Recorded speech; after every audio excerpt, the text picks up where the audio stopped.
Welcome back to our OE class. In the last lesson, we look at what is an office and its function. Today, we're going to look at the size and nature of businesses. So, basically, we're going to look at how the business size affects the office on the different types of business that they are out there. So business, as you know, may vary in different size, and it might be more complex. Some might be more complex than other in a larger business. So let's look at the different types of business. First, we will have the sole trader business. It's the owner. We have one owner for the sole trader business. One owner. That's why it's called a sole trader. It's owned by one person. The main characteristics of a sole trader is that it's owned, financed, and controlled by one person. They may be employees, but they are normally few employees. So the business is generally owned by one person. For example, one person might own a snacket, and that's the owner of the business, and he might employ or she might employ someone to help out making the snacks. But generally, ownership is on one person. Then we have, and the next business is a partnership business. Is owned from 2 to 20 persons. So once that business is owned from 2 to 20 persons, it's called a partnership business. The partner normally runs the business and shares the profit. So this is larger than a sole trader business. Two partners might work together to start up the business, two or more partners. Let's say, for example, we have a cook who don't have the money to start up a chef or a person who could make snacks really good. They don't have the money to start up a snack yet. But somebody else may have the money to start up a business and they don't know to make snacks. So that two persons might come together and pool their resources and start up a business together. One person providing the finance to start the business, the next person providing the skill to run the business.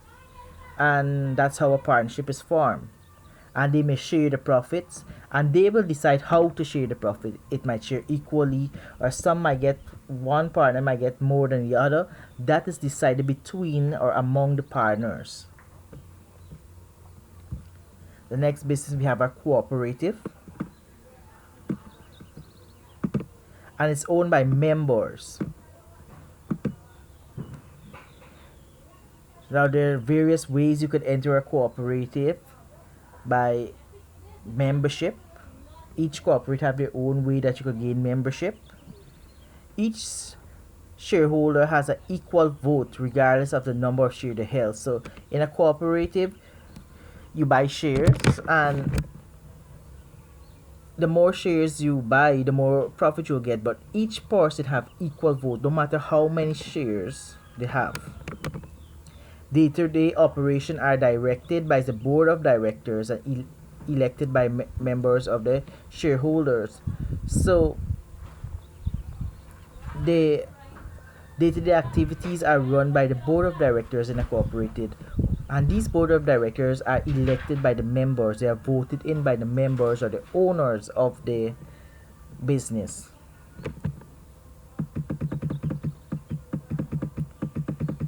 We're going to look at next the private limited company,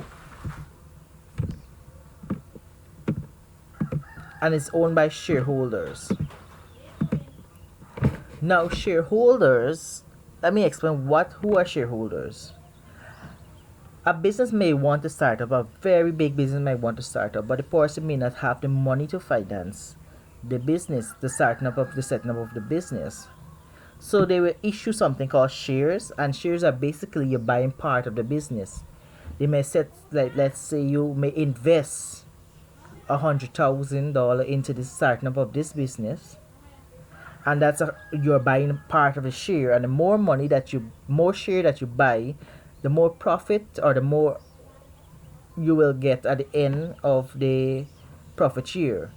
So When each shareholder buy a part of the share, they are part owner of the business because they are investing in the business at the starting up. And when the business make a profit, they will get a certain amount of profit, depending on how many shares they buy or own every year. So it's owned and financed and controlled by 2 to 50 shareholders in a private limited company.